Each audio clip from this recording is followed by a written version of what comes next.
Thank you, Rahul ji, all the deans, vice chancellor, Girish ji, Ajay ji, Sanjay bhai, all the students and member of legislative assemblies. Many of you I can identify, I can see comrades in arms. Thank you very much once again. जब मैं parliament में आया 2018, two people who taught me early, both of them were from BJP, Venkaiah Naidu ji and Arun Jaitley जी.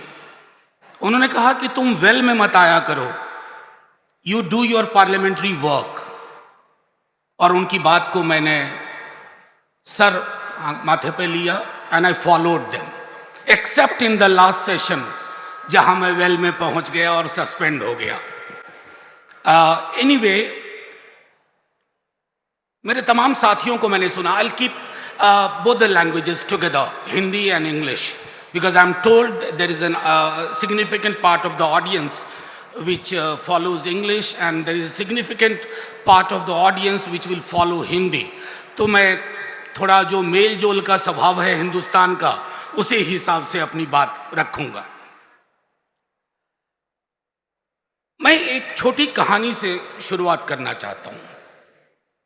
एक राजा था, There was a king. अक्सर कहानियों में राजा ही हुआ करते थे, कुम्हार लोहार वगैरह की कहानियां नहीं होती थी. तो उस राजा के एक बेटा था. राजा को अक्सर बेटा ही होता था, बेटियों का जिक्र नहीं होता है. तो राजा का एक बेटा था और राजा की पत्नी का स्वर्गवास हो गया. The wife died. Now the king nurtured his child, telling 3 things every night. 3 बातें वो हमेशा कहते थे अपने राजकुमार से, अपने बेटे से, कि बेटा, सुंदर राजकुमारी नाम की कोई चीज नहीं होती. दूसरा, बेटा, टापू नाम की कोई चीज नहीं होती. तीसरा, बेटा, भगवान नाम का कोई अस्तित्व नहीं है. There is no god, there is no island, there is nowhere beautiful princess. बेटा बड़ा होता गया, 15-16 साल की उम्र में आया. एक दिन घर से बाहर निकला और एक जमीन के टुकड़े के पास पहुंचा जिसके चारों तरफ पानी था, water around and a soil, a patch of soil. He stood there, saw beautiful creatures, saw somebody coming from the other direction. उसने पूछा कि मैं कहाँ हूं? तो बोला तुम टापू पे हो. तो वो कौन है? तो राजकुमारियां हैं, सुंदर सुंदर राजकुमारियां. तो तुम इसका मतलब भगवान हो गए? बोला yes, I am the God. बेटा बहुत डिस्टर्ब हुआ, came back home, fought with the father. बोला कि ऐसे ऐसे आपने मुझसे झूठ बोला इतने वर्षों तक. बोला वो असल में भगवान नहीं है, टुच्चा सा जादूगर है, स्ट्रीट मैजिशियन. बेटा फिर डिस्टर्ब हुआ. The king's son, after many months he reached and told him, look, this is not an island, ये टापू नहीं है, वो राजकुमारियां नहीं है, और तुम भगवान तो कतई नहीं हो. बोला हाँ बिल्कुल, मैं जादूगर हूं, लेकिन तुमको जादू में रहने की आदत है.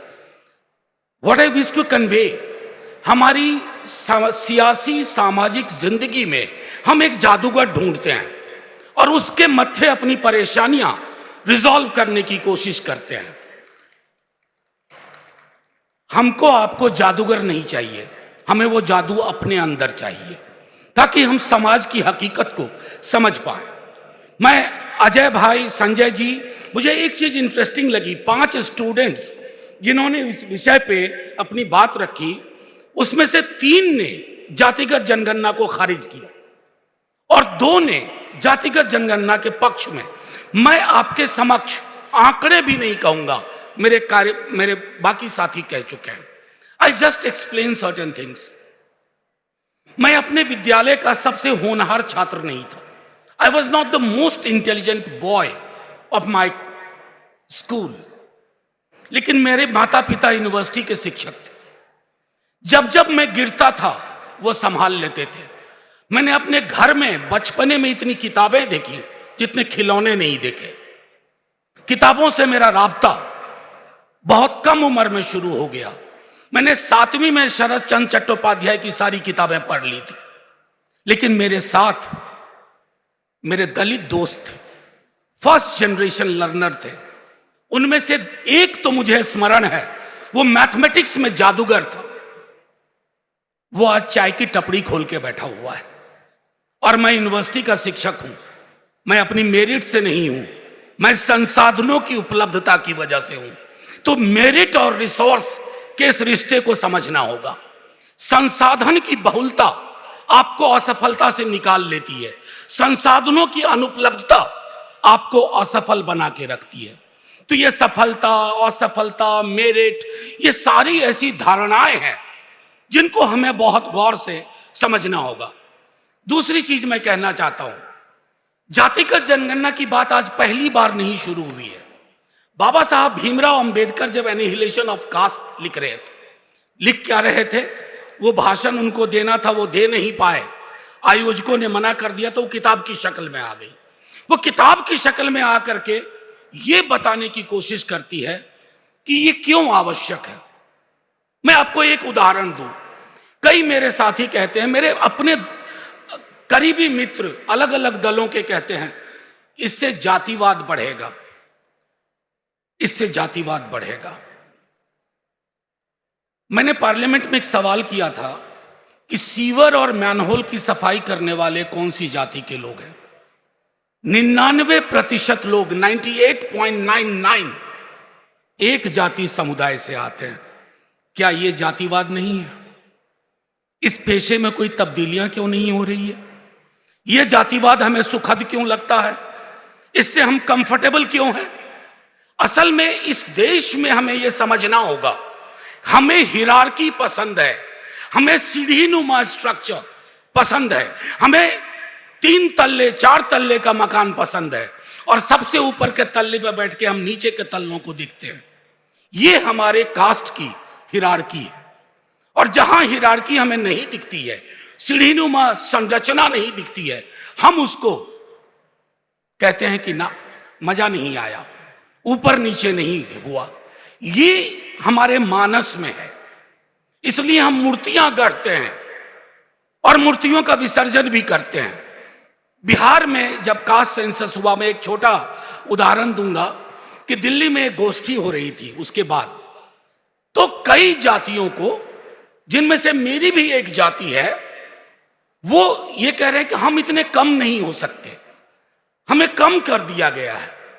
असल में क्या है ना कि हम अपने जैसे लोगों से मिलते हैं, विद्यालय में अपने जैसे लोग, विश्वविद्यालय में अपने जैसे लोग, न्यायालय में अपने जैसे लोग, मीडिया में अपने जैसे लोग, और जहां चले जाइए बाजार में अपने जैसे लोग। अपने जैसे लोगों को देखते देखते हमने दूसरों को देखने की कला खत्म कर दी। क्योंकि अपने ज्यादा दिखे तो हमने माना कि हम ज्यादा हैं। वो हाशिए पे थे, वो दिखे नहीं, ना बाजार में, ना रोजगार में, ना विद्यालय में, ना न्यायालय में। तो गलती किसकी? समाज की ना। मैं किसी पॉलिटिकल पार्टी को नहीं कहूंगा, क्योंकि सारी पॉलिटिकल पार्टी ने रूल किया है एक या दूसरे फॉर्म में, लेकिन किसी पॉलिटिकल पार्टी ने इसको एजेंडा नहीं लिया जो बाबा साहब कह गए थे कि जब तक तुम्हारी जमहूरियत, your democracy is not a social democracy, your political democracy is a sham, it is valueless, it is lifeless. हालात क्या है? अभी हाल में मेरे द्रविड़ मुनित्र करगम के एक मित्र ने पेरियार को कोट किया पार्लियामेंट में, हंगामा बरप गया भाई। उन्होंने क्या किया था? सिर्फ इतना कहा था कि हर समुदाय, हर जाति को अपनी नियति तय करने का अधिकार है। उसको कश्मीर के राइट टू सेल्फ डिटर्मिनेशन से जोड़ करके हंगामा बरप गया। पेरियार को कितना लोग हम लोग जानते हैं इस हिस्से में? सच्ची रामायण उन्होंने लिखी है। यह देश महासागर के चरित्र का है। इस देश को महासागर रहना चाहिए, इस देश को तालाब नहीं बनना चाहिए, क्योंकि तालाब बनेगा तो आप जातिगत जनगणना के खिलाफ खड़े होंगे। तो तीसरी चीज, मैं एक प्रिविलेज की बात करता हूं, मेरे एक साथी ने किया। हम सब अक्सर अपने प्रिविलेज को एग्जामिन नहीं करते हैं। Why are we here? And I'm specifically putting this question कि ये जो इंटरसेक्शनैलिटी है of graded inequality, poverty, income inequality and gender, हमारे बीच में हमारी महिला साथी बैठी हुई है। इनमें से जो एमएलए है इनका स्ट्रगल हमारे स्ट्रगल से ज्यादा है। इनमें से जो दलित हैं उनका स्ट्रगल और डबल है। इनमें से जो ईबीसी हैं उनका स्ट्रगल और ज्यादा है। तो जिंदगियां एक समान नहीं होती, जिंदगियां अलग अलग हैं। और बड़ी बात यह कहने से कि देश को ऊंचाई पे ले जाएंगे, अरे देश है क्या? ऊंचाई पे किसको ले जाएंगे? 5 लोगों को वो ऊंचाई पे जाए और असमानता के महासागर में बाकी लोग गोते लगाते रहे। एक और चीज अक्सर लोग बहुत शायराना अंदाज में बोलते हैं, पॉवर्टी हैज नो कास्ट। गरीबी की कोई जाति नहीं होती। मैं एक आग्रह आप तमाम स्टूडेंट से करूंगा, all of you have spoken for और against, all of you who have clapped, do an exercise yourself, why it is so. Lower down the ladder of caste hierarchy, poverty increases. Upper down the caste hierarchy, poverty decreases. अगर हम जाति संरचना में नीचे जाते हैं तो गरीबी बढ़ती है, और अगर संरचना में ऊपर जाते हैं तो गरीबी घटती है। यह तो समझना होगा ना। इसके लिए रॉकेट साइंस के ज्ञान की जरूरत नहीं है। अभी हमारे राहुल जी कह रहे थे, अक्सर क्या होता है ना कि जो प्रिविलेज्ड बैकग्राउंड के हैं, मैंने अपना उदाहरण दिया था, हमारे स्ट्रगल कम है, हमारे स्ट्रगल कम है। हमने बहुसंख्यक संस्थाओं पे कब्जा जमा के रखा है। मैं कब्जा कहता हूं, कब्जा जमा के रखा है। तो दूसरा कोई छोटी आवाज में भी अपना डिमांड करता है तो हम कहते हैं समाज अस्थिर हो जाएगा। मैं आपको बताऊं कि जब अश्वेत आंदोलन अमेरिका में चल रहा था तो लोगों ने कहा था कि समाज अस्थिर हो जाएगा, समाज बेहतर हुआ। जब मंडल कमीशन 1990 में आया, मैं छात्र था, तब भी लोगों ने कहा कि अरे ये टेक्टोनिक शिफ्ट होने से बहुत तबाही मचेगी। आज ये स्पीकर साहब विथ योर परमिशन, ये स्पीकर साहब हैं तो परमिशन लेकर के राज्यसभा ने एक अच्छी आदत डाल दी है। मैं 52 मिनट 55 मिनट की क्लास होती है यूनिवर्सिटी में, राज्यसभा में छोटा दल है मेरा तो 5-6 मिनट मिलता है, तो 5-6 मिनट में बोलने की आदत पड़ गई। आज थोड़ा धनी हो गया, 12-15 मिनट था। तो एनीवे मैं ये नहीं ओके, तो ये मैं कहना चाह रहा था, तारतम्य में बिगड़ गया, मैं कह क्या रहा था। नहीं सर मेरी वकालत के लिए धन्यवाद। बैठ जाइए सर, मेरी वकालत के लिए धन्यवाद। मैं सिर्फ इसी बात पे कह करके खत्म करूंगा कि इतिहास में से क्षण होते हैं। मंडल का उदाहरण आपको दिया। आज आप देख लीजिए, BJP, Congress, RJD, CPI, CPM, कोई पॉलिटिकल पार्टी 90 के पहली वाली पार्टी नहीं रही। सारी पार्टियां बदल गई।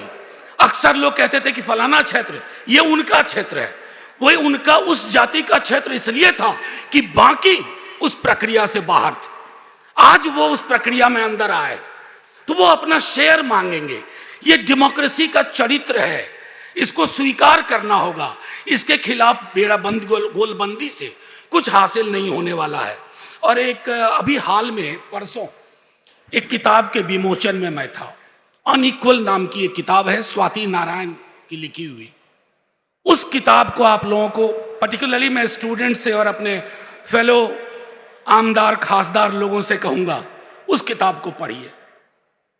बांग्लादेश हमारी नजर में बड़ा कमजोर राष्ट्र दिखता है, नेपाल उससे भी कमजोर दिखता है, लेकिन सामाजिक सूचकांक पे हम बहुत पीछे हो गए।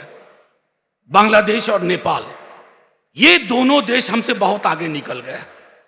तो इसकी तो पड़ताल करनी होगी। जाति एक बहुत बड़ा फैक्टर है कि हम समावेशी विकास का चरित्र नहीं ले पाए।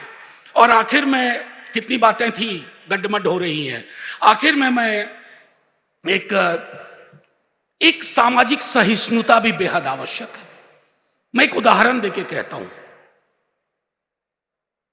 बापू आजादी का जब जश्न मन रहा था तो नोआखोली में थे, दंगे रोक रहे थे। जब वहां से वापस आए तो उन्होंने अपना भजन बदल दिया। सुबह का भजन पहले हुआ करता था, भजमन प्यारे सीताराम।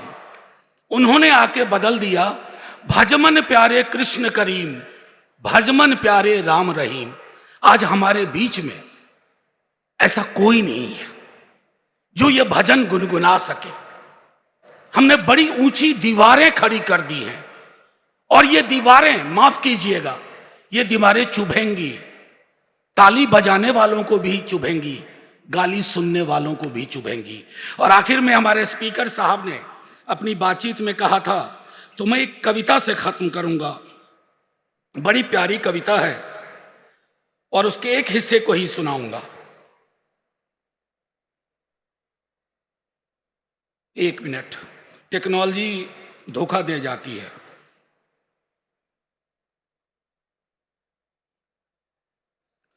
देश कागज पर बना नक्शा नहीं होता। सर्वेश्वर दयाल सक्सेना की है कि एक हिस्से के फट जाने, बाकी हिस्से उसी तरह साबुत रहे और नदियां, पर्वत, शहर, गांव वैसे ही अपनी अपनी जगह दिखे। अनमने रहें यदि तुम ये नहीं मानते तो मुझे तुम्हारे साथ नहीं रहना है। इस दुनिया में आदमी की जान से बड़ा कुछ भी नहीं, न ईश्वर, न ज्ञान, न चुनाव। कागज पर लिखी कोई भी इबारत फाड़ी जा सकती है और जमीन की 7 परतों के नीचे गाड़ी जा सकती है। जो विवेक खड़ा हो लाशों को टेक, वह अंधा है। जो शासन चल रहा है बंदूक की नली से, हत्यारों का धंधा है।